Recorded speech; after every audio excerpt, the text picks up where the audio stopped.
Creativity, generating ideas, analyzing information, communicating, and finding algorithms come easily to me. I am highly productive, but routine tasks, organizing meals, and physical exercise feel unbearably difficult and bring me no joy. My body cannot keep up with the volume of information and pressure, while inside fire pushes me to do more and do better. What can be done to ease the strain on the body and reduce its resistance to routine? You always need to give your body variety. One day, you might take it for a walk outside. The next, you might swim in a pool. And the day after that, you might run through the woods at night, weaving your way through the trees. In other words, do something different every time. Don't let your body get used to anything. At the same time, don't let it know in advance what you've planned for the day.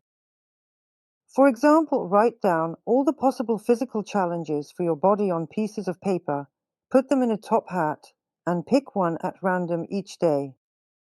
This way, you'll be in for a surprise, and so will your body.